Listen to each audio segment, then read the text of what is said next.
মিলাদুন নবী। এই মিলাদুন নবী এটা যে ঈদ, এটা এক ধরনের এক শ্রেণীর মানুষ আজকাল বলছে যে ঈদ তো দুটো, একটা হলো গোশত খাওয়ার ঈদ আর একটা হলো রোজার ঈদ। আর তৃতীয় ঈদ এটা আবার আসলো কোথাও? এটা তারা খুঁজে পায় না। এ সম্পর্কে আমি কিছু কথা বলবো পরে ইনশাআল্লাহ। আল্লাহ রাব্বুল আলামিন আমাদেরকে মানুষ করে সৃষ্টি করে সমস্ত মাখলুকের জন্য রহমতের ফান্তুধারা হিসাবে, রহমতের বাড়িধারা হিসাবে আল্লাহ রাব্বুল আলামিন নবী মুহাম্মদুর রাসূলুল্লাহ সাল্লাল্লাহু আলাইহি ওয়াসাল্লামকে সৃষ্টি করেছেন। কোরআন শরীফে আল্লাহ বলেন, আমা আরসালনাকা ইল্লা রাহমাতাল লিল আলামিন। ও দুনিয়ার মানুষেরা শোনো, আমি আমার রাসূলকে, আল্লাহ রাসূলকে খেতাব করে উদ্দেশ্য করে বলতেছেন, হে রাসূল, আপনাকে আমি সমস্ত আলমের জন্য রহমত করে সৃষ্টি করেছি। সমস্ত আলমের জন্য, শুধু মানুষের জন্য না। আসমান জমিন এবং এত উভয়ের মধ্যে যা কিছু আছে সকলের জন্য রহমত করে সৃষ্টি করেছেন আল্লাহ রাব্বুল আলামিন হযরত মুহাম্মদুর রাসূলুল্লাহ সাল্লাল্লাহু আলাইহি ওয়াসাল্লামকে। তাহলে আল্লাহ রাব্বুল আলামিন রহমতের ফান্তুধারা হিসাবে নবী মুহাম্মদুর রাসূলুল্লাহকে সৃষ্টি করেছেন। এটা কার কথা জানো? আল্লাহর কথা। কেউ কেউ আবার বলে রাসূল মাটির তৈরি, এরকম বলে না? আসলে মাটির তৈরি আমিও না, সাধারণ মানুষও না। একজন মাত্র মাটির তৈরি, তিনি হচ্ছেন আদম আলাইহিস সালাম। এরপরে যত মানুষ জন্মগ্রহণ করেছে কেউ মাটির তৈরি না। সমস্ত মানুষগুলি তৈরি হলো পানি দ্বারা। খালাকনাকুম মিন মাইন মাহিন, আমি তোমাদেরকে নিকৃষ্ট পানি থেকে সৃষ্টি করেছি। আল্লাহ বললেন পানি দিয়ে সৃষ্টি করা, আর ওরা বলছে হলো মাটি দিয়ে সৃষ্টি করা। তাহলে মানুষেরা কিসের তৈরি? পানি দ্বারা তৈরি। তাহলে মানুষেরা যদি পানি দ্বারা তৈরি হয়, তাহলে আল্লাহ রাব্বুল আলামিন রাসূল সাল্লাল্লাহু আলাইহি ওয়াসাল্লামকে মানুষ হিসাবে সৃষ্টি করেছেন। তাহলে তিনিও কি দিয়ে তৈরি? পানি দিয়ে তৈরি, পানির দ্বারা তৈরি। আর ওরা বলে হলো সকলেই মাটির দ্বারা তৈরি, আমার নবীও নাকি মাটির দ্বারা তৈরি। না, এটা ঠিক না। মাটির দ্বারা তৈরি শুধু একমাত্র মানুষ, তিনি হচ্ছেন আদম আলাইহিস সালাম। এমনকি হাওয়া আলাইহিস সালামও মাটিও না, পানিও না। তিনি হলেন হযরত আদম আলাইহিস সালামের বাম পাশের বেকা হাড় দিয়ে তৈরি। তাহলে রাসূল সাল্লাল্লাহু আলাইহি ওয়াসাল্লাম সহ আমরা সকলেই পানি দিয়ে তৈরি। যারা বলে মাটি দিয়ে তৈরি, এরা ভুল বলে। যারা মাটি দিয়ে তৈরি বলতে চায়, তারা প্রমাণ করতে চায় যে আল্লাহ রাসূল নূরের তৈরি না। বুঝতে পেরেছেন? এটা হলো তাদের আরেকটা ফালতাবাজি। আল্লাহ বলেন, "ওয়া জাআকুম মিনাল্লাহি নূরুন ওয়া কিতাবুম মুবিন।" কোরআন শরীফে আল্লাহ বলেন, তোমাদের কাছে এসেছেন আল্লাহর তরফ থেকে একটি নূর আর একটি হলো স্পষ্ট কিতাব। তাহলে কিতাব হলো কোরআন, আর নূরটি কিসের? নূরটা কোরআনকে, নূরটা হচ্ছেন আল্লাহর রাসূল স্বয়ং। আল্লাহর রাসূল হচ্ছেন নূরের তৈরি। এই কথাগুলো অস্বীকার করার জন্য আমরা মাটির তৈরি এই কথা বলে। আসলে বুখারী শ্রমিকরা বোঝে না। তাহলে কিসের তৈরি? নূরের।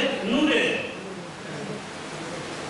আমরাও কিন্তু নূরের, আমিও নূরের। কেমন করে দেখেন, আল্লাহ রাব্বুল আলামিন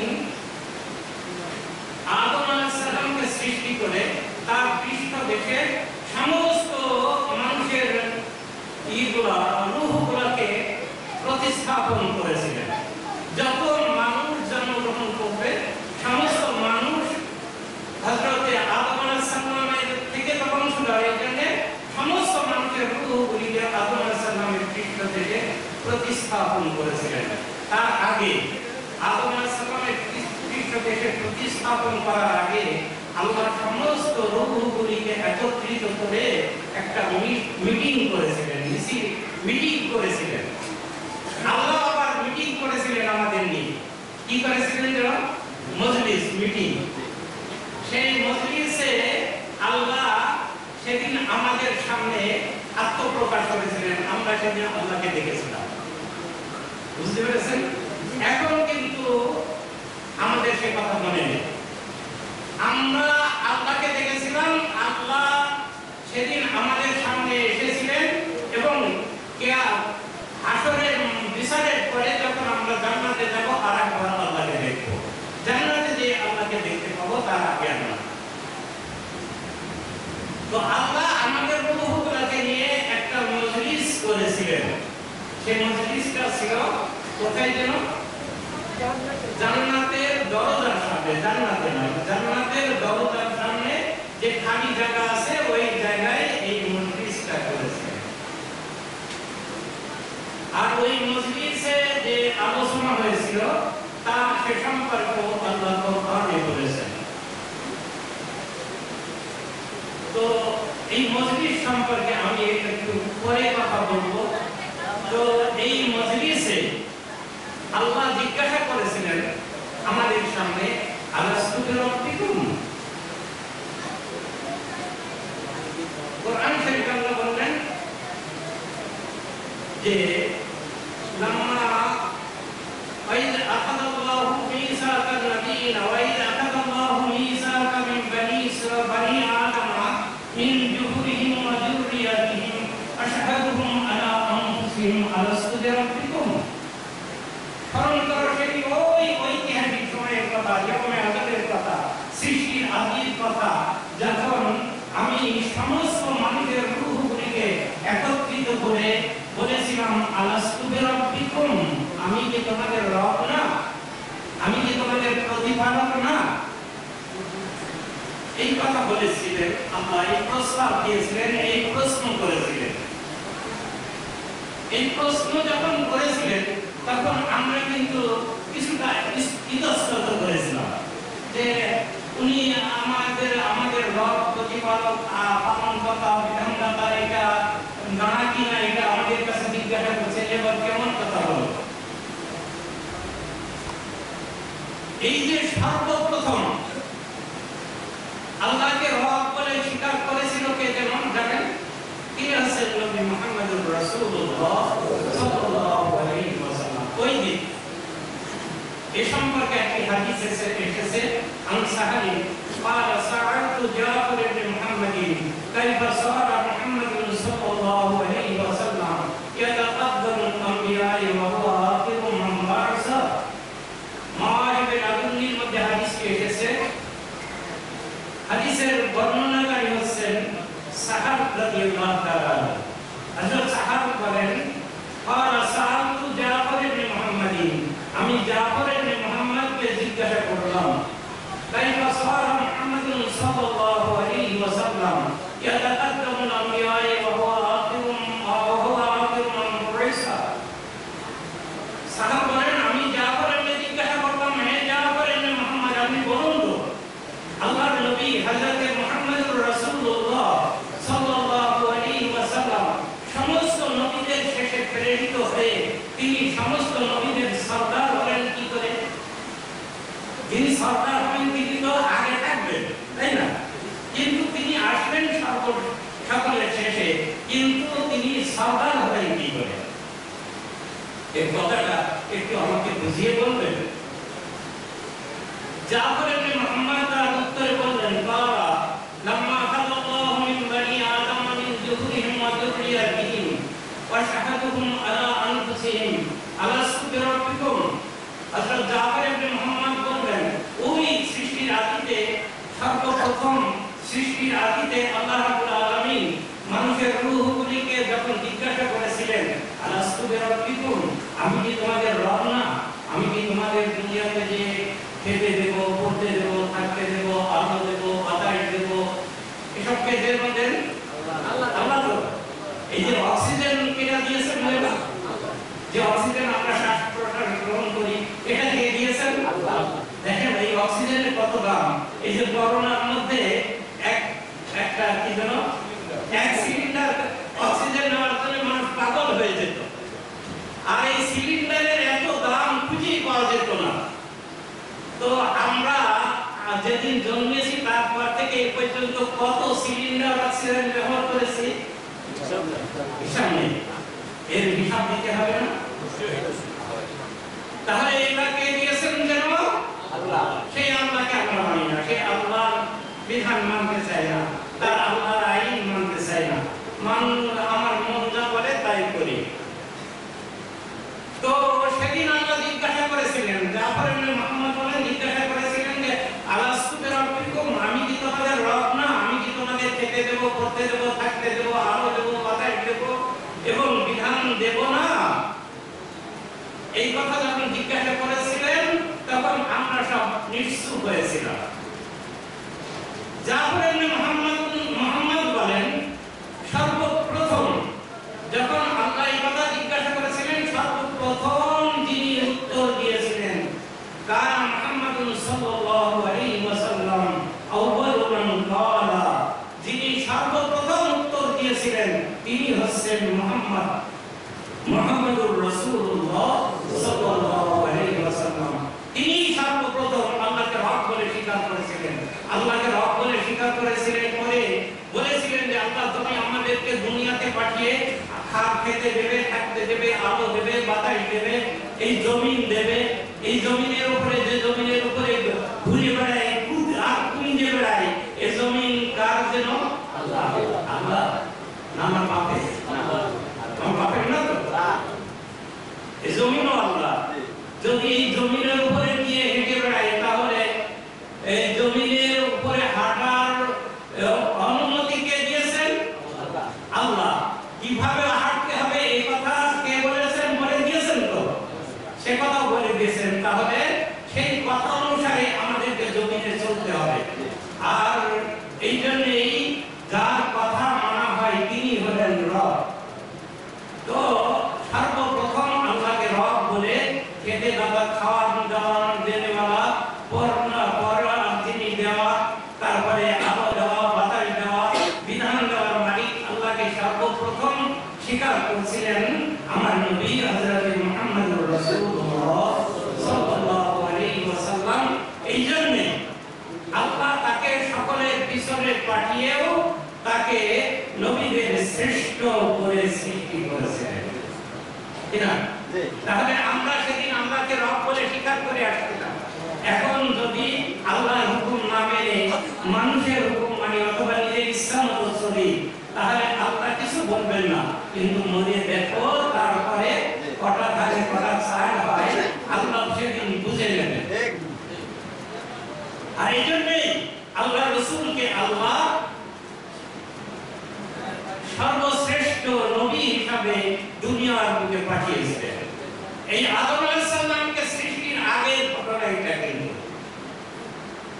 তো আদম আলাইহিস সালামের আমার নবীর মর্যাদা বলতে যে হাদিস শরীফের মধ্যে এসেছে, মিশকাতুল মাসাবির 513 নম্বর আয়াত পৃষ্ঠায় হাদিস এসেছে।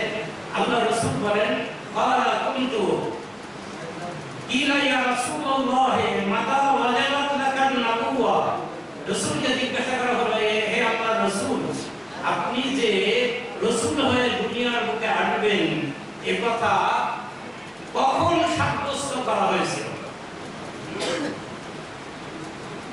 আপনি বুঝেছেন যে রাসূল দুনিয়ার বুকে শ্রেষ্ঠ হয়ে আসবেন এ কথা সাব্যস্ত করা হয়েছিল কখন? আল্লাহ রাসূল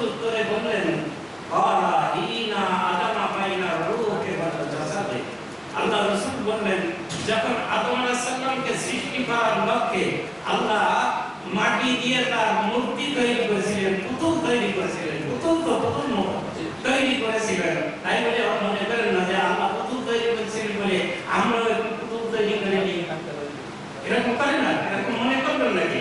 না, এরকম না। পুতুল তৈরি করা হারাম, আর পুতুল তৈরি করার মালিক শুধু একমাত্র আল্লাহ। আপনি পুতুল তৈরি করবেন এটা জায়েজ নেই।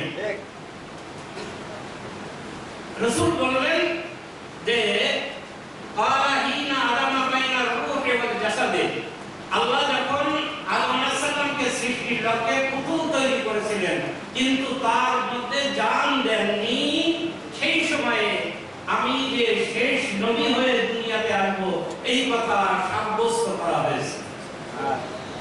অর্থাৎ রাসূল বলে আদম যখন আদমই হননি তখন আমার নবী নবী হিসাবে আল্লাহর দরবারে পরিচিত ছিলেন। সেই নবীর উম্মত হতে পেরে কি আমরা খুশি নয়? তাহলে এত বড় এক মহান নবীর উম্মত হতে পেরে আমরা সকলেই খুশি। অন্য এক হাদিসে এসেছে রাসূল সাল্লাল্লাহু আলাইহি ওয়াসাল্লাম বলেন, ক্বালা কুনতু নূরাম বাইনা ইয়াদাই রাব্বি খালকা খাবলা খালকা আদম বিআলফি ইয়ামিন। আল্লাহ রাসূল বলেন, আমি আল্লাহর দরবারে নূর হিসাবে ছিলাম হযরতে আদম আলাইহিস সালামের সৃষ্টির 2000 বছর আগে। তাহলে আমার নবীর মর্যাদা কতখানি? আদম আলাইহিস সালামের সৃষ্টির আগে যখন তাকে সৃষ্টি করা হয়েছে, তার নূরকে সৃষ্টি করা হয়েছে, তাহলে আমার নবীর মর্যাদা আরো বেশি না? হযরত আদম আলাইহিস সালামকে সৃষ্টি করার পর এই যে ওই মিটিং করা হয়েছিল না, যে কথা বলছিলাম, আল্লাহ রাব্বুল আলামিন আদম আলাইহিস সালামের সামনে সমস্ত রূহগুলিকে একত্রিত করেছিলেন। তার ডান পাশে এক দল রূহ ছিল, বাম পাশে এক দল রূহ ছিল। এই ডান পাশের যে রূহগুলো ছিল সেই রূহগুলো হলো উজ্জ্বল চকচকে, আর ডান পাশের যে রূহগুলো ছিল এইগুলো ছিল হলো কালো। এই যে ডান পাশের রূহগুলো সম্পর্কে আবার মেরাজের দিনও আল্লাহর রাসূলকে দেখানো হয়েছে। হযরত আদম আলাইহিস সালামের সঙ্গে যখন ষষ্ঠ আকাশে দেখা হয় আদম আলাইহিস সালামের সঙ্গে, তখন আদম আলাইহিস সালাম বসা ছিলেন, তার ডান পাশে রূহগুলো ছিল সব আদম আলাইহিস সালামের সন্তানেরা, আর বাম পাশে যে রূহগুলো ছিল আদম আলাইহিস সালাম যখন ডান দিকে তাকাচ্ছিলেন তখন খুব খুশিতে পাগল হয়ে যাচ্ছিলেন, আর ডান পাশের যে রূহগুলোর দিকে, কালো রূহগুলোর দিকে যখন তাকাচ্ছিলেন তখন আদম আলাইহিস সালাম খুব দুঃখে ভারাক্রান্ত হয়ে যাচ্ছিলেন। জিবরাইল আলাইহিস সালামকে জিজ্ঞাসা করলেন, আদম রাসূলুল্লাহ, ও জিবরাইল বলো তো, এই আদম আলাইহিস সালাম যখন ডান দিকে তাকাচ্ছেন খুশি হচ্ছেন, আর বাম দিকে তাকাচ্ছেন তখন বেজার হচ্ছেন, দুঃখে ভারাক্রান্ত হচ্ছেন কেন?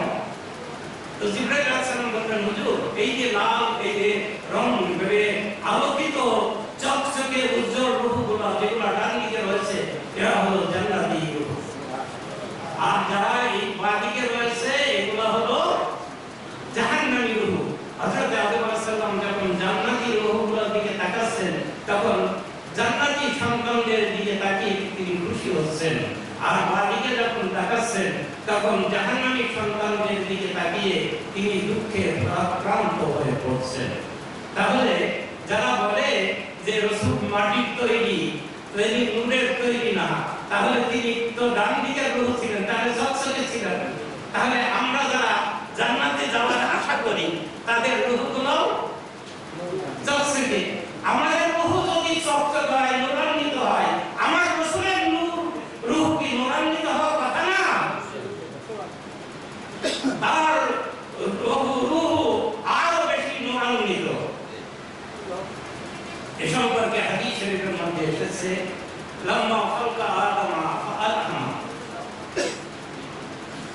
قال يا ربي لما كنيتني أبا محمد। যখন আল্লাহ রাব্বুল আলামিন আদম আলাইহিস সালামকে করলেন কোথায় যেন? জান্নাতের মধ্যে। আমাদের এক ছেলে এই হাদিসের মর্মার্থ কিছু কথা বলেছে, আমি হাদিসটা পড়ে পড়ে আপনাদের শোনাচ্ছি।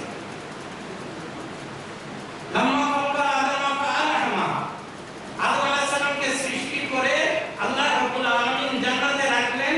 জান্নাতে রাখার পর সর্বপ্রথম আদম আলাইহিস সালামকে কি বলে সম্বোধন করেছিলেন জানেন? একটা কথা তো বলবে দুইজনের একজন। তো সর্বপ্রথম যে কথাটা হয়েছিল সেটা হলো ইয়া মুহাম্মদ, ও মুহাম্মাদের পিতা।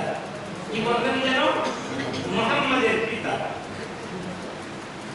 তো হযরত আদম আলাইহিস সালাম এই প্রথমেই এই কথা শুনে একটু আশ্চর্য হয়ে গেলেন।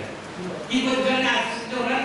আশ্চর্য হলেন এই জন্যে যে তিনি চিন্তা করলেন তো এখনো তো আমার বিয়ে শাদী হয়নি, তো আমি এবার আমার সন্তান সন্ততি হয়নি, তার আগে আমি এবার মুহাম্মাদের পিতা হলাম কি করে?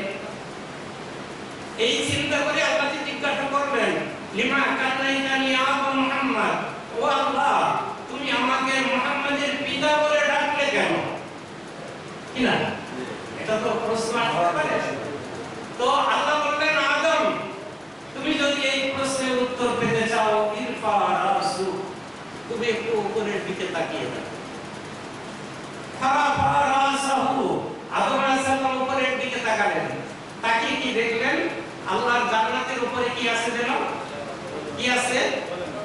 জান্নাতের উপরে। তাহলে জান্নাতের উপরে আবার কি? জান্নাতের উপরে হচ্ছে আল্লাহর আরশ।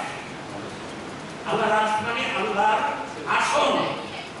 আর আল্লাহর আসনটা আরো সুন্দর। দেখেন না, এই যে আমি যে চেয়ারটায় বসেছি, এই চেয়ারের যে আমাদের কিরণ সাহেবের চেয়ারটা একটু ভালো, কি না?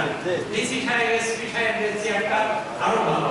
আর আমাদের প্রধানমন্ত্রী তার চেয়ারটা আরো ভালো। প্রধানমন্ত্রী বাবা, আল্লাহ বললেন যে আর রিজালু কাওয়ামুনা আলা নিসা, পুরুষেরা মহিলাদের উপরে কর্তৃত্ব করবে। আর আমরা নেতা বানিয়েছি হলো কোরআনের হুকুম আমরা বাদ দিয়েছি। তো প্রধানমন্ত্রীর চেয়ারটা যদি এত সুন্দর হয়, সমস্ত সৃষ্টি জগতের মালিক তার আসনটা কত সুন্দর হয়।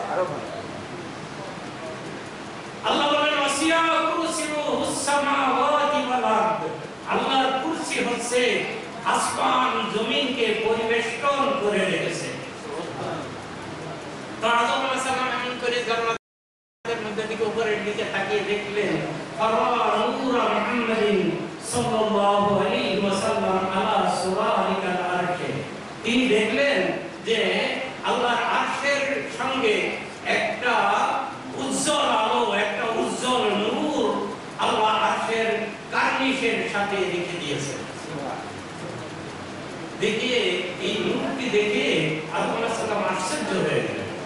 আশ্চর্য হলেন এই জন্যে, আল্লাহর আরশ তো এমনি সুন্দর, এরপরে এই নূরটার কারণে আল্লাহর আরশ যেন আরো হাজারো গুণে সুন্দর হয়ে গেছে। দেখেন, যখন কারেন্ট ছিল না তখন আমরা ল্যাম্প বা হেরিকেন জ্বালাতাম, এখন কারেন্ট এসেছে সেই ঘরই এখন কত সুন্দর হয়। তো এমনি করে আল্লাহর আরশ যেন ওই নূরের কারণে সুন্দর হয়ে গেছে। আল্লাহ এই আরশের সঙ্গে এই নূরটি দেখে আল্লাহ আদম আলাইহিস সালাম জিজ্ঞাসা করলেন, মা হাযা নূর, আল্লাহ ও এই নূরটি কিসের? এই নূরটি কার? আল্লাহ বললেন, আদম ক্বালা হাযা নূরু নাবিয়্যিন মিন যুররিয়াতি, আদম শোনো, আমি তোমাকে দুনিয়ার বুকে পাঠাবো।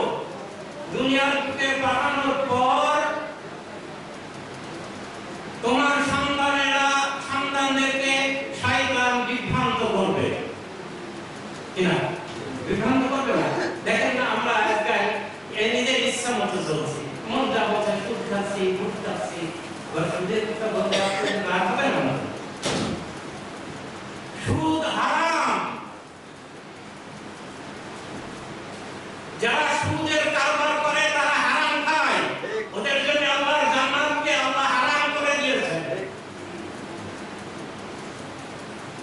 ঘুষ খায়, আমাদের অফিসাররা বলে কাজ করতে গেলে ঘুষ খায়, তাই না? এদেশে সুদের আইন, ঘুষের আইন, জেনা করি আমরা, জেনার শাস্তি দিতে পারি? আল্লাহর আইন মানি না, আমরা মানার চেষ্টাও করি না। তো আল্লাহ বললেন হাযা নূরুন মিন নাবিয়্যিন মিন যুররিয়াতিকা, শোনো আদম, তোমাকে দুনিয়ার বুকে পাঠাবো, শয়তান তোমাদের পিছনে, তোমার সন্তানদের পিছনে রেখে পড়ে তাদেরকে বিভ্রান্ত করবে, আমার আইন থেকে সরিয়ে নিয়ে যাবে, শয়তানের কথা মতো চলবে। এই পথভ্রষ্ট মানুষদেরকে হেদায়েত করার জন্য আমি যুগে যুগে নবী এবং রাসূলদেরকে প্রেরণ করব। তোমার সন্তানদের মধ্যে থেকে যে নবী সর্বশেষ প্রেরণ করব, সেই নবীর নূর হচ্ছে এই নূরটি। কিনা আপনারা তো খুশি হচ্ছেন না মনে হচ্ছে? সেই নবীর নূর হচ্ছে এই নূরটি। হযরত আদম আলাইহিস সালাম চিন্তা করলেন, তাই তো আমার সন্তানদের মধ্যে থেকে যদি তিনি হন যাকে আল্লাহ এত বড় মর্যাদা দিয়েছেন, তাহলে আমি সম্পর্কে তার কি হব? কি হব? আমি তার বাপ হব, পিতা। কিনা? আর পিতার মর্যাদা ছেলের মর্যাদার চেয়ে একটু বেশি হওয়ার কথা। মনে মনে চিন্তা করেছেন, মনে মনে চিন্তা করেছেন। আল্লাহ মনের কোনো কথাই জানেন না। আমরা গোপনে সুদের কারবার করি, ওটা বলেই আমরা ঠিক পাই। ঘুষের কারবার করি, ওটা বলেই আমরা ঠিক পাই। আল্লাহ ওই যে আদম আলাইহিস সালাম মনে মনে কি চিন্তা করেছেন, আমরা ঠিক পেয়েছেন।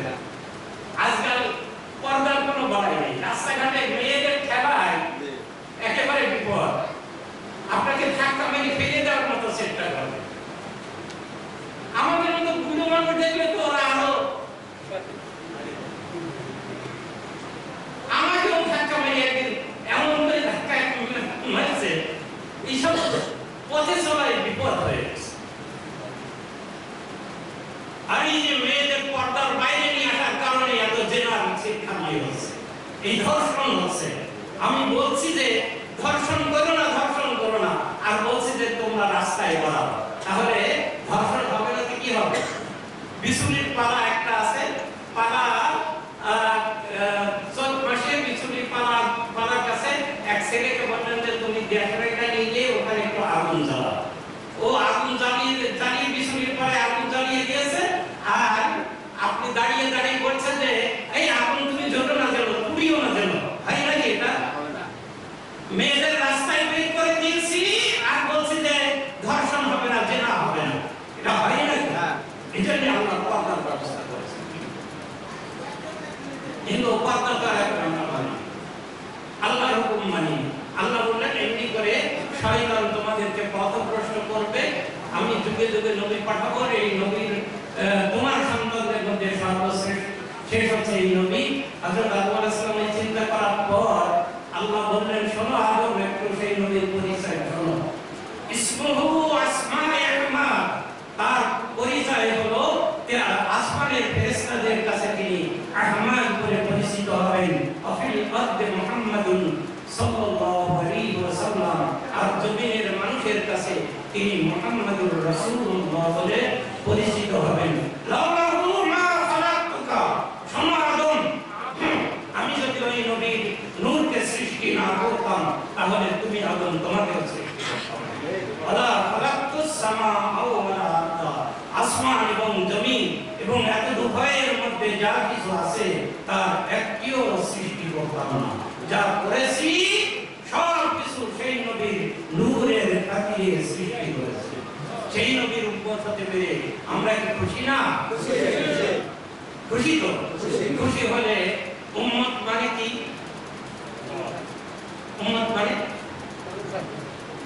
উম্মত মানে হলো অনুসারী, উম্মত মানে হলো দল, উম্মত মানে হলো গোষ্ঠী। ঠিক না? তাহলে আমরা কার দলের মানুষ? না আবু জেহেলের গোষ্ঠীর মানুষ, না শয়তানের দলের মানুষ, মুহাম্মদুর রাসূলুল্লাহ দলের মানুষ। ঠিক না? মুহাম্মদুর রাসূলুল্লাহ দলের মানুষ যদি হতে চায়, তাহলে আমাদেরকে রাসূলের দেওয়া সংবিধান, যেমন ধরেন আমাদের দেশে সব বিভিন্ন দল আছে না, এই দলের একটা সংবিধান আছে, গঠনতন্ত্র আছে, যদি আপনি কোন একটা দল, বিএনপি, আওয়ামী লীগ, জাতীয় পার্টি কোন দল করেন, তার গঠনতন্ত্র যদি না মানেন, তাহলে ওই দল আপনাকে রাখবে না, বের করে দেবে। আল্লাহ এবং তার রসুল একটা দল আছে, সেই দলের গঠনতন্ত্র হলো কি যেন কোরআন, গঠনতন্ত্র হচ্ছে সুন্নাহ। এখন আমি যদি রসুলের গঠনতন্ত্র না মেনে সুদ, ঘুষ, জেনা, মদ, বেহাপনা, বেরিঞ্জাপনা, মানুষ হত্যা, সন্ত্রাস ইত্যাদি করি, তাহলে আমি কি রসুলের উম্মত হতে পারবো? এই রসুলের উম্মত হতে হলে আল্লাহ রসুলের সমস্ত গঠনতন্ত্র মানতে হবে, কোরআন এবং সুন্নাহ সমস্ত বিধান মানতে হবে, একটাও বাদ দিয়ে হবে না। আহলে সুন্নাত ওয়াল জামাতের আকীদা হলো যে ব্যক্তি কোরআনের একটা ফরজ অথবা একটা ওয়াজিব অথবা একটা হারাম অথবা মাকরুহে তাহরিমি এই ধরনের কোন বিধানকে অস্বীকার করে সে মুসলমান থাকবে না, একটা। আর আমরা অসংখ্য হুকুম অমান্য করছি, তারপরেও বলছি যে আমরা রাসূলের উম্মত। কিয়ামতের দিনে আমরা রাসূলের উম্মত হয়ে জান্নাতে যাব, রাসূলের উম্মত হয়ে হাশরের দিনে তার হাউজে কাউসারের পানি পান করব। এটা আমরা আশা করি না? আশা তো করি, কিন্তু আসলেই কি রাসূলের উম্মত হয়ে হাউজে কাউসারের পানি পান করা যাবে? রাসূলের উম্মত হতে হবে, পুরোপুরি উম্মত হতে হবে, তাহলে রাসূলকে রাসূল বলে পরিচয় দেওয়া যাবে।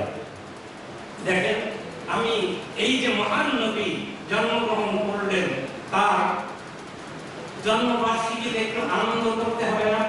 আল্লাহ রাসূল তো এসেছেন আমাদের জন্য রহমত স্বরূপ, কি না? রহমত স্বরূপ এসেছেন, এই জন্য আনন্দ করতে হবে। আনন্দ মানে হলো ঈদ, ঈদ মানে হলো আনন্দ। এই জন্য আজকের দিনটা হলো আনন্দের দিন, রাসূলের জন্মের দিন। এ সম্পর্কে কোরআন হাদিসে কোনো নির্দেশ আছে কিনা এটা দেখা দরকার না। আল্লাহ কোরআনে বললেন, আল্লাহর রাসূলকে দেওয়া হলো, পাঠানো, এটা হলো আল্লাহর সবচেয়ে বড় রহমত। আগে আমি বলেছি নাকি? আল্লাহর কোরআনে আল্লাহ বললেন, ওমা আরসালনাকা ইল্লা রাহমাতাল লিল আলামিন, তোমাকে হে রাসূল সমস্ত সৃষ্টি জগতের জন্য রহমত করে পাঠিয়েছি। তাহলে আল্লাহর রাসূলের আগমনটা হচ্ছে আল্লাহর সবচেয়ে বড় রহমত, কি না? আর রাসূলের উপরে যে অবতীর্ণ হয়েছে কোরআন, এটা হলো আল্লাহর সবচেয়ে বড় অনুগ্রহ, ফজিলত, আল্লাহর করুণা, কি না? আল্লাহর ফজিলত, আল্লাহর অনুগ্রহ হলো সবচেয়ে বড় হলো আল্লাহর কোরআন। আর এই কোরআনের অবমাননা হচ্ছে, আপনারা তো শুনেছেন বলে নাকি শোনেননি? হিন্দুদের পুজোর পায়ের নিচে কোরআন রাখা হয়েছে, কুমুদে। আপনারা নাউজুবিল্লাহ বলতেন না? তাই এই সারা দেশে তোলপাড়। কারা করেছে? কারা এই পুজোর পায়ের উপরে, পায়ের নিচে কোরআন রেখেছে? এদেরকে বের করে এদেরকে শাস্তি দেওয়ার জন্য দায়িত্ব এখন হলো সরকারের। না করলে আমরা মনে করবো তাদেরই লোকজন কাউরে করেছে, বের করে তাকে যথোপযুক্ত শাস্তি দিতে হবে। মৃত্যুদণ্ড ছাড়া এর কোনো শাস্তি নেই। কোরআন অতি অবমাননা করার শাস্তি হলো তার মৃত্যুদণ্ড। আমরা দেখতে চাই। কে কে রাজি আছেন?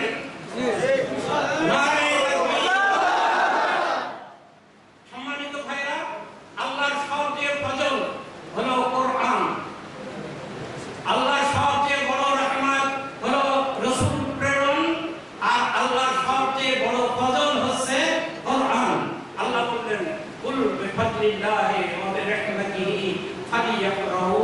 হে রাসূল, আপনি বলে দিন, কোরআনে আল্লাহ বলতেছেন আল্লাহর ফজিলত, কোরআন অবতীর্ণ হওয়ার কারণে, ওয়া রাহমাতিহি এবং তার রহমতের কারণে, মানে আপনার প্রেরণের কারণে মানুষেরা কি করবে যেন ফালিয়াফরাহু, তারা যেন আনন্দ করে। ফালিয়া প্রভু শব্দ ব্যবহার করেছেন। ফালিয়া প্রভু আরেকটা বোঝেন, ফালিয়া প্রভু এর অর্থ হলো তারা যেন অবশ্যই যেন আনন্দ করে। কি করবে? আনন্দ করে। তাহলে এই দিনে আনন্দ করার কথা কে বললেন? আল্লাহ। আর ওরা এই দিন আনন্দ করতে হবে এটা খুঁজে পায় না। তাহলে তারা কি রাসূলের উম্মত হওয়ার যোগ্য? না। ওরা বলে ঈদ হলো দুটো, আর আল্লাহ বলেন ফালিয়া প্রভু, তোমরা আনন্দ করো, মানে ঈদ করো।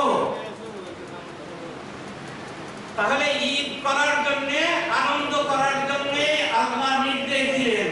অথচ আমরা বলি যে এটা কোথা থেকে পেয়েছে, ঈদে মিলাদুন নবী কোথা থেকে পেয়েছে? আল্লাহ কোরআনে আল্লাহ ঈদ করার জন্য, আনন্দ করার জন্য বললেন। তুমি কোরআন পড়ো না? দেখতে পাও না কোরআনের মধ্যে কোথায় ঈদ করতে হবে?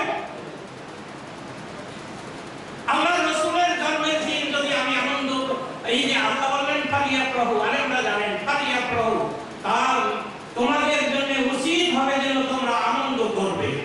তো এখানে আল্লাহ নির্দেশ দিয়েছেন না যে তোমরা জানো তোমাদের জন্য উচিত হবে যেন তোমরা আনন্দ করো। তাহলে আল্লাহর নির্দেশ বান্দার জন্য কি হয়? কি হয় জানো? মুস্তাহাব নাকি?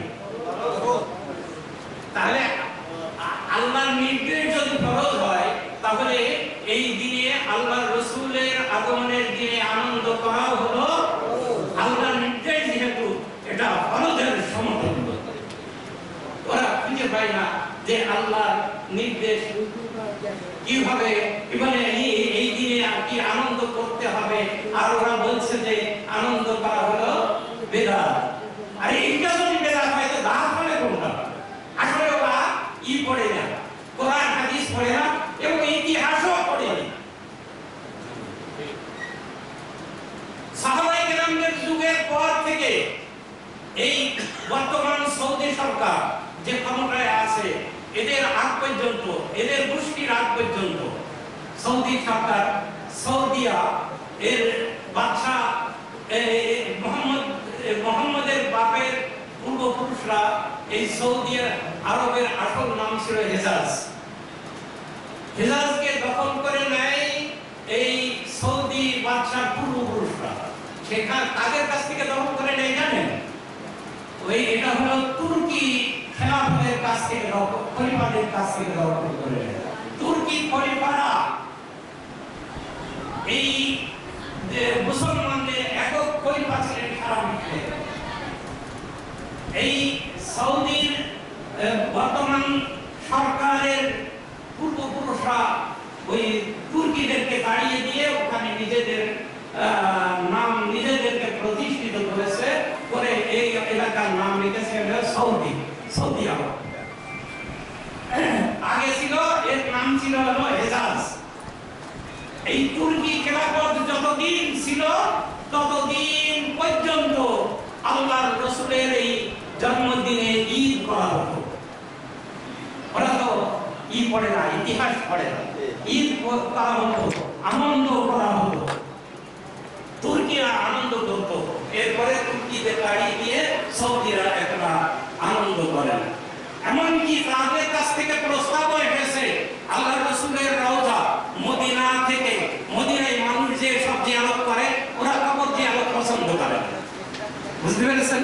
এই লাভ মুসাফিরা কবর জিয়ারত পছন্দ করে না। আমার সাথে একটা লাভ মুসাফির হয়ে গেছে যে সে, আমি শেষের দিকে তাকে, মদিনার শেষের দিকে জিজ্ঞাসা করলাম যে আপনি রাসূলের রওজা জিয়ারত করেছেন? বলছে কবর জিয়ারত করব। এরপরে আমি বললাম যে ওই যে হযরত উসমান, হযরত ফাতেমা, এদের কবর আছে জান্নাতুল বাকিতে, ওখানে গেছেন? বলছে না, আমার সাথে সকালে যাই, ও ফাঁকটায় বাড়িয়ে বিছিয়ে যায়। তাহলে কবর জিয়ারত তো সাধারণ জিয়ারত বাদ দিলাম, রাসূলের রওজার পাশে দাঁড়িয়ে সালাম দেবে না, এর মতো হতভাগা আর কে আছে বলেন তো? রাসূলের রওজার মদিনায় যাবে অথচ সালাম দেবে না, এর মতো হতভাগা আর কে হতে পারে? এই হতভাগারা করেছিল কি, এই সৌদি গভর্নমেন্টকে প্রস্তাব দিয়েছিল। ওদের তো সাথের মানুষ এখন যে গভর্নমেন্ট আছে ওদেরই তো অনুসারী কিন্তু আসলে তো প্রস্তাব দিয়েছিল যে এই রওজার এখানে রাসূলের লাশ লাগলে মানুষের আসে সালাম দেয়, এই কাজ করা যাবে না, সরিয়ে দেওয়া দিতে হবে, এখান থেকে লাশ সরিয়ে দিতে হবে। আলহামদুলিল্লাহ এজন্য নাউযুবিল্লাহ সারা পৃথিবীর মানুষেরা এর বিরোধিতা করার কারণে সৌদি সরকার আর সাহস পায়নি। কত বড় স্পর্ধা! যারা রাসূলের লাশকে ওখান থেকে সরিয়ে দিতে চায়, রাসূলের লাশ মোবারককে সরিয়ে দিতে চায়, এই গালমসাবিদ গোষ্ঠী। এই জন্য তারা রাসূলের লাশকে যারা সরিয়ে দিতে চায়, রাসূলের জন্মদিন আনন্দ করবে কেন? আর ওরাই এই সমস্ত কথাবার্তা বলা শুরু করেছে। এদের ব্যাপারে সতর্ক থাকতে হবে কিনা? তাহলে রাসূল আসলে নূরের তৈরি কিনা? কোরআনে আল্লাহ বললেন। আবার রাসূল হচ্ছেন তিনি সমস্ত নবীদের সর্বশ্রেষ্ঠ নবী।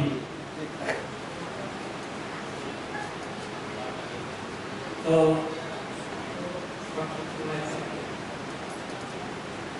এই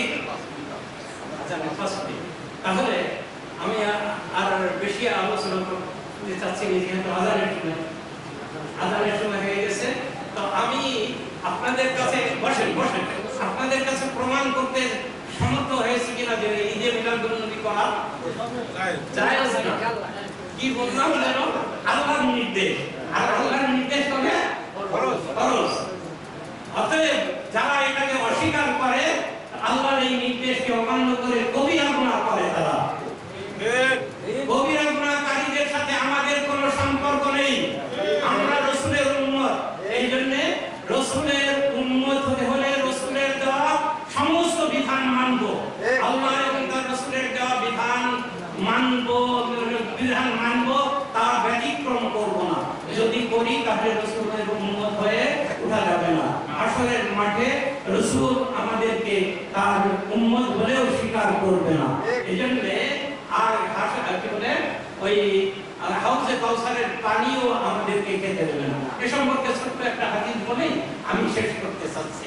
হাদিস শরীফের মধ্যে এসেছে আসরের মাঠের অবস্থা তো জানেন, সূর্য হবে এতটুকু দূরে, জাহান্নামের আগুন এতটুকু মাথার উপর দিয়ে প্রবাহিত হবে, মানুষেরা পানির জন্য পিপাসায় আতিষ্ঠ হয়ে পড়বে। আল্লাহ রাসূল বলেন সেই সময়ে আমি আমি তোমাদের জন্য তোমাদের আগে হাউজে কাউসারের ধারে গিয়ে উপস্থিত হব।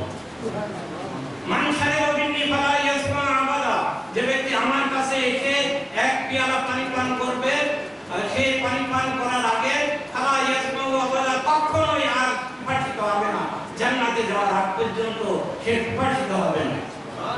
আল্লাহ রাসূল বলেন লা ইউরিদান্না আকওয়াম, আমি দেখব একদল মানুষ আমার কাছে আসতেছে, আরিফুহুম, আমি তাদেরকে চিনব, ওরা আমার উম্মত।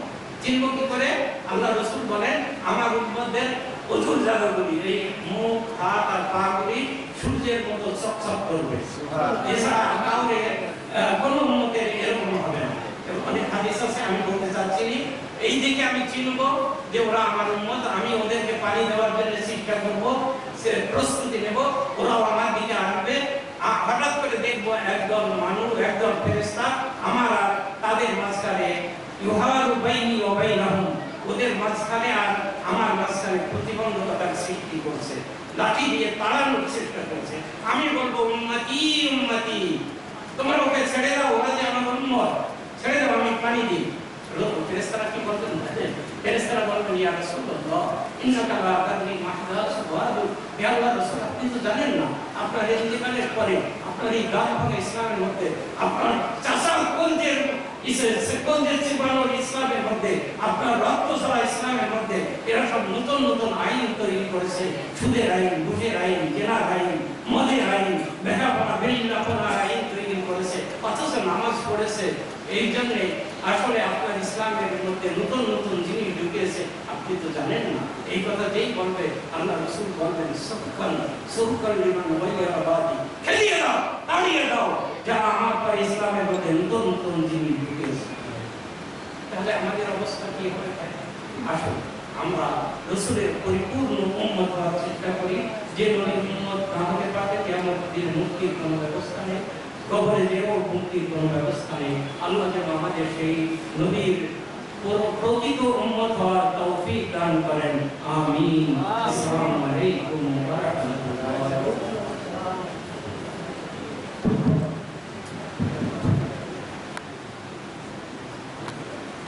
অসংখ্য ধন্যবাদ আমাদের গার্মেন্ট কৃতি সন্তান, গার্মেন্ট এলেমের গৌরব জনাব আলহাজ হযরত মাওলানা আব্দুল কাদের সাহেব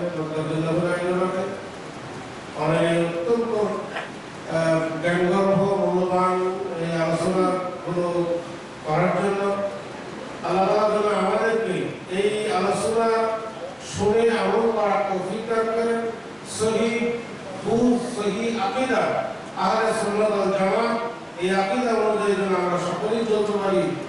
আল্লাহর কাছে সে তৌফিক কামনা করি। সকলে বলি আল্লাহুম্মা আমিন। সম্মানিত উপস্থিতি, পবিত্র ঈদ মিলাদুন নবী সাল্লাল্লাহু আলাইহি ওয়াসাল্লাম এই অনুষ্ঠানের প্রথম পর্ব, আজকের অনুষ্ঠানের প্রথম পর্ব এখানেই সমাপ্তি ঘোষণা করে, আপাতত সমাপ্তি ঘোষণা করে, সমাপ্তি করে মুলতবি ঘোষণা করে নামাজের জন্য জোহর নামাজের বিরতি এখন দেওয়া হচ্ছে।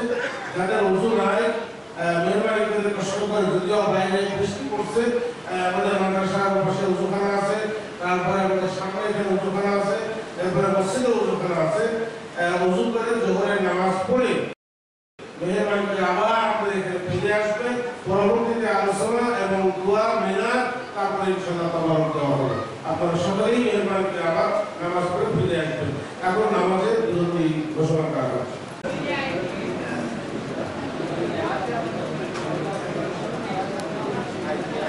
আলহামদুলিল্লাহ ওয়া সাল্লামু আলা রাসূলিল্লাহি মুস্তাফা। সম্মানিত উপস্থিতি, আল্লাহ রাব্বুল আলামিনের দরবারে অসংখ্য লাখ কোটি শুকরিয়া, যিনি আমাদেরকে আজকের এই ঈদে আযম, ঈদে আকবর, সারিয়া রাসূলুল্লাহ মুতাহাফিজা মাদ্রাসা লীলাবরী এতিমখানার উদ্যোগে এই মহতী অনুষ্ঠানে সেই সকাল থেকে এই পর্যন্ত গাঙ্গী বাজার সহ উপজেলা চত্বর সহ এক বিশাল বর্ণাঢ্য র্যালির শেষে দীর্ঘ সময় আপনাদের মূল্যবান সময় নষ্ট করে এই যে বসে কোরআন সুন্নাহ অনেক জ্ঞানগর্ভ মূল্যবান আলোচনা শুনেছেন, আমরা শুনেছি। এই যে সময়টুকু আপনারা ব্যয় করেছেন, এই জন্য প্রতিষ্ঠানের পক্ষ থেকে আপনাদেরকে অশেষ ধন্যবাদ জানাই।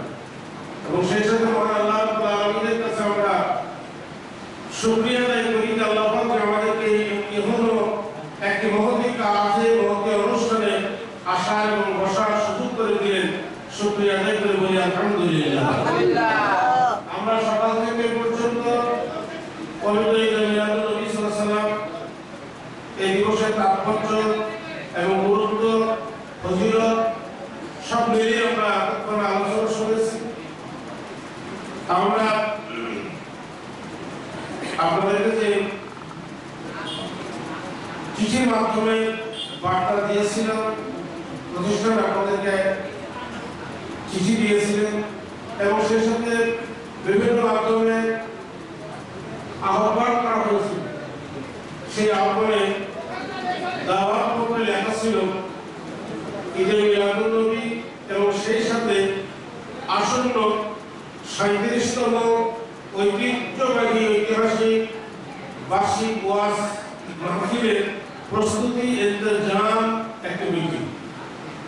আমরা ইতিমধ্যে আজকে সকাল থেকে পর্যন্ত ঈদে মিলাদুন নবী তাৎপর্য নিয়ে আলোচনা করেছি, আলোচনা শুনেছি।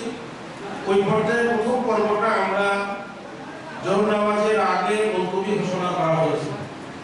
আমরা এখন দ্বিতীয় পর্বে এগিয়ে যাচ্ছি। অল্প সময়ের মধ্যে আমাদের অনুষ্ঠানের কিন্তু সমাপ্তি হয়ে যাবে।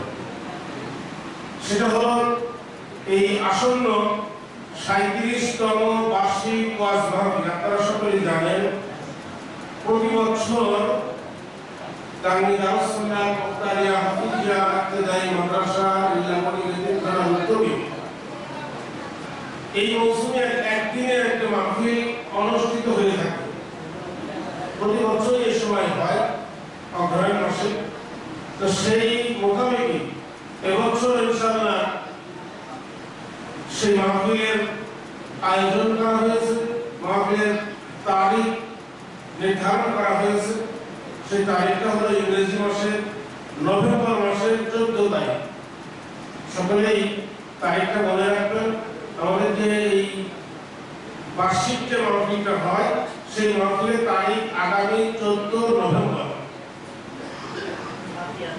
এই আজকে অক্টোবর মাসের 20 তারিখ আর আগামী নভেম্বর মাসের 14 তারিখ রবিবার এবছরের মাহফিলের তারিখ নির্ধারণ করা হয়েছে। এই মাহফিল তারিখ নির্ধারণ করা হয়ে ইতিমধ্যেই আমরা কর্তৃপক্ষ কমিটির সিদ্ধান্ত অনুযায়ী আমরা বাহিরের দাওয়াতি মেহমান আমরা দাওয়াত করেছি বক্তা। অপর প্রতিষ্ঠানের আমি অন্য আর কোনো বাড়তি কথা আপনাকে যাচ্ছি। অপর প্রতিষ্ঠানের যে প্রতিষ্ঠাতা সদর মোহাম্মদ দরবারে মরহুম পীর মকবুল আল্লামা শামসুদ্দিন মুক্তার আহমদ রহমাতুল্লাহ ভাই, ওনার হাতে গড়া এই প্রতিষ্ঠান তারই উত্তরসূরি হিসাবে মকবুল দরবারে বর্তমান মন্ত্রী পীর সাহেব আলহাজ হযরত মাওলানা মাহবুব রহমান মুতাজিল্লাহ উনি আসি মানবেন, উনি আসবেন। আমার সাথে কথা হয়েছে, উনি আসবেন। যদিও উনি অসুস্থ ছিলেন, এখন আপনাদের আল্লাহ মেহরবানি মোটামুটি সুস্থই আছেন। উনি আসবেন ইনশাআল্লাহ।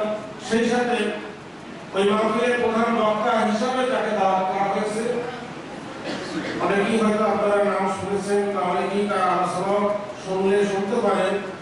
বাংলাদেশের অন্যতম একজন আলোড়ন সৃষ্টিকারী ওয়াইজ অত্যন্ত সুললিত কণ্ঠের একজন বক্তা আলহাজ হযরত মাওলানা মুফতি জহিরুল ইসলাম ফরিদী। মুফতি জহিরুল ইসলাম ফরিদী, যারা নেট ব্যবহার করেন, ইউটিউব ব্যবহার করেন, নেটে গিয়ে ইউটিউবে মুফতি জহিরুল ইসলাম ফরিদী নামে সার্চ দিলে অসংখ্য তার ওয়াজ বের হয়ে আসবে এবং সেই ওয়াজগুলো শুনতে আসলে ভালো লাগে। খুবই সুললিত কণ্ঠে দলিল ভিত্তিক তিনি আলোচনা করেন। আমরা ওনাকে দাওয়াত করেছি, উনি আসার জন্য এরাদা করেছেন। ইনশাআল্লাহ যথারীতি সেই তারিখে ইনশাআল্লাহ মাহফিলে আসবেন। বলুন ইনশাআল্লাহ। আর অন্যান্য ওলামায়ে কেরাম আসেন, থাকবেন, মাহফিল হবে। এই মাহফিল যাতে সুন্দর সুষ্ঠুভাবে হয় সেই জন্যই আজকে এই দিনের তৃতীয় পর্বের এই অনুষ্ঠান আবার আপনাদেরকে নিয়ে বসেছি। এখন আমি আপনাদের কাছে সর্বপ্রথম যে বিষয়টা জানতে যাব সেটা হলো যে আগামী 14 নভেম্বর এই বার্ষিক ওয়াজ মাহফিল হোক, এই মধ্যে কি আপনারা একমত আছেন কিনা? হ্যাঁ, ইনশাআল্লাহ মাহফিল হোক। আল্লাহ আমাদের মাহফিলকে কবুল করেন। বলুন আল্লাহুম্মা আমিন। এই মাহফিলের ওসিলায় অত্র এলাকাবাসী, দেশবাসীকে যেন আল্লাহ তাআলা হেদায়েতের জরিয়া হিসেবে কবুল করেন, নাজাতের জরিয়া হিসেবে কবুল করেন। বলুন আল্লাহুম্মা আমিন। এখন এই মাহফিল সামনে ওই দিনের ওই মাহফিলটা সুন্দর সুষ্ঠুভাবে যাতে হয় তার লক্ষ্যে এই মাহফিলের জন্য কিছু আয় এবং ব্যয়ের একটা ব্যবস্থা করা আছে। প্রতি বছর আমি আপনাদেরকে আমাদের জানাচ্ছে যে বিষয়গুলো জানাই, সেটা প্রতি বছরের ন্যায় এবছর ব্যয় হবে তার একটা সম্ভাব্য বাজেট আমরা তৈরি করেছি। বিভিন্ন খাতে খরচ হবে তার একটা সম্ভাব্য বাজেট আমি আপনাদের সামনে একটু সংক্ষিপ্ত আকারে উপস্থাপন করছি। সম্ভাব্য ব্যয়ের যে হিসাবটা দেশা মিটিং এই যে আপনাদেরকে আজকে আহ্বান করা হয়েছে, এই মিটিংয়ে চিঠিপত্র তৈরি করা হয়েছে, খাম ছাপানো হয়েছে চুয়াডাঙ্গা থেকে। এই খাম তৈরি, চিঠি তৈরি, বিতরণ ইত্যাদি এর একটা খরচ হচ্ছে। এই খরচের সম্ভাব্য একটা বাজেট হলো 4000 টাকা। ইন্তেজাম মিটিংয়ে আপনার আজকের যে মেহমানদারি, আজকের যে অনুষ্ঠানে দীর্ঘ সময় আপনারা বসে কষ্ট করে মেহনত করে এরপরে আপনাদের একটু খাওয়ার ব্যবস্থাও করা হয়েছে আলহামদুলিল্লাহ। সেটার পিছনে খরচ আপনার ব্যাপারে খরচ করা হয়েছে 65,000 টাকা। মাহফিলের ইন্তেজাম সহ ডেকোরেশন, ওই লাইট মাইক, তারপরে পোশাক, রাস্তার গেট, ছোট গেট, বড় গেট সব মিলে আজকের এই দিন সহ সব মিলে ডেকোরেশন মাইক বাবদ খরচ করা হয়েছে 20,000 টাকা। চুন নীল গাম মাহফিলের আগে পরিষ্কার পরিচ্ছন্ন করা লাগে, সেই পরিষ্কার পরিচ্ছন্নতা চুন টুন দেওয়া ইত্যাদি দিয়ে খরচ করা হয়েছে 1,000 টাকা। মাহফিলের পোস্টার এবং হ্যান্ডবিল এবং ব্যানার তৈরি বাবদ খরচ করা হয়েছে 8,000 টাকা। মাহফিলের তবারকের কাঁচা বাজার, আপনারা জানেন যে মাহফিলের দিনও কিন্তু আমরা তবারক দিয়ে থাকি, সেই তবারকের জন্য কাঁচা বাজার যেটা করা হবে। আপনারা এও জানেন যে বর্তমান সমস্ত কিছু বাজার কিন্তু ঊর্ধ্বমুখী, সমস্ত জিনিসপত্রের দাম ঊর্ধ্বমুখী। সেই বাজারের সাথে একটা সামঞ্জস্য রেখে একটা বাজেট করা হয়েছে। তবারকের কাঁচা বাজার ধরা হয়েছে 15,000 টাকা। মাহফিলের মদীয় বাজার ধরা হয়েছে 25,000 টাকা। মাহফিলের চাউল লাগবে তবারকের জন্য 400 কেজি অর্থাৎ 10 মণ চাউল লাগবে। বক্তা, মেহমান, ছাত্রদের আবাসিক অনাবাসিক বর্তমান প্রাক্তন সকল ছাত্রদের সবাই মিলে ওখানে ধরা মেহমানদের আপ্যায়ন বাবদ ধরা হয়েছে 15,000 টাকা। দাওয়াতি মেহমানদের বক্তাদের খরচ এবং হাদিয়া বাবদ ধরা হয়েছে 45,000 টাকা। মাহফিলে তাবারক রান্নার জন্য খড়ি কুড়াই, খড়ির বাবদ ধরা হয়েছে 10 মণ খড়ি, ধরা হয়েছে 2,000 টাকা। এবং আরো অন্যান্য আনুষঙ্গিক টুকিটাকি কিছু খরচ এই জেনে ধরা হয়েছে 5,000 টাকা। সর্বমোট খরচের বাজেট ধরা হয়েছে 2,05,000 টাকা। এবং মাহফিলের মানে খরচ সম্ভব ধরা হয়েছে 2,05,000 টাকা। এখন এই টাকাগুলো আসবে কোত্থেকে, আয় হবে কোত্থেকে, তার একটা সম্ভাব্য আমরা তালিকা তৈরি করেছি। এই তালিকা থেকে কোথা থেকে কত আসবে সেটার অ্যামাউন্ট আমরা বলতে পারবো না, অ্যামাউন্ট বলাও যায় না। এই জন্য সম্ভাব্য একটা আয়ের উৎস আমরা এখানে তালিকা করেছি। সেই তালিকাটা হলো সর্বপ্রথম ধরা হয়েছে আজকের ইন্তেজাম মিটিং, আজকের যে উপস্থিতি আপনাদেরকে আবারও ধন্যবাদ জানাই। প্রতি বছরের চেয়েও মাশাআল্লাহ এবছরের উপস্থিতি আপনাদের অনেক ভালো, অনেক ভালো, এবং এই জন্য আপনাদেরকে আবারও ধন্যবাদ জানাই। বলুন আলহামদুলিল্লাহ। আজকে এই নগদ ইন্তেজাম মিটিং এর নগদে কিছু আমাদের প্রতি বছর আদায় হয়ে থাকে, আপনারা দিয়ে থাকেন, আশা করি আপনারা আজকে দিবেন। এরপরে গাঙ্গীর বাজারে বিভিন্ন দোকানে দোকানে আপনারা জানেন যে আমরা কালেকশন করি গাঙ্গীর বাজারে, সেখান থেকে কিছু টাকা আমাদের কালেকশন হয়। এরপরে মাহফিল উপলক্ষে রাস্তায় ওখানে মাইক লাগিয়ে রাস্তা কিছু কালেকশন করা হয়, এটাও আপনারা জানেন, সেখানেও কালেকশনে কিছু টাকা আয় হবে, এটা ধরা হয়েছে।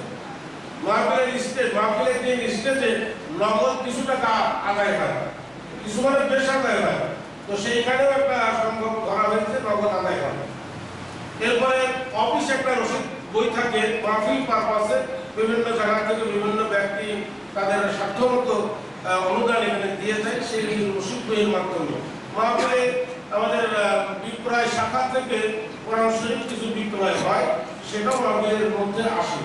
এরপরে বিভিন্ন গ্রাম থেকে চাউল ডাউল, তারপরে টাকা পয়সা রসিদ বইয়ের মাধ্যমে বিভিন্ন গ্রাম থেকে আদায় হয়ে আসে, সেটা একটা সম্ভব ধরা হয়েছে। এই মোটামুটি আর কি সম্ভব আয়ের একটা উৎস আপনাদেরকে শোনালাম। এছাড়াও যদি আরো অন্য কোনো নতুন আয়ের উৎস আপনাদের জানা থাকে, মেহরবানি করে একটু পরামর্শ দিলে সেই অনুযায়ী আমরা কালেকশনে গেলে বা সেই অনুযায়ী আমরা যদি আগাই, তাহলে অবশ্যই মাহফিলটা সুন্দর এবং সুষ্ঠু ত্বরান্বিত হবে এবং ভালো হবে, এটা আমি আশা করি। তো সেই হিসাবে আজকের এই অনুষ্ঠানে এই মোটামুটি একটা সম্ভাব্য একটা আয় এবং ব্যয়ের বাজেট আমি আপনাদেরকে শোনাইলাম। এখন এর উপরে সংক্ষিপ্তভাবে আমি কথা লম্বা করবো না, কথা বলবো না।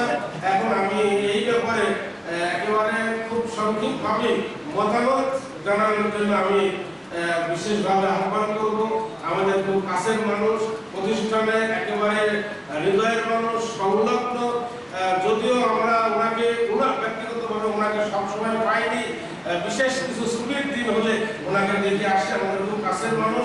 আমি তাকে এখন এই ব্যাপারে কথা বলার জন্য আহ্বান করবো জনাব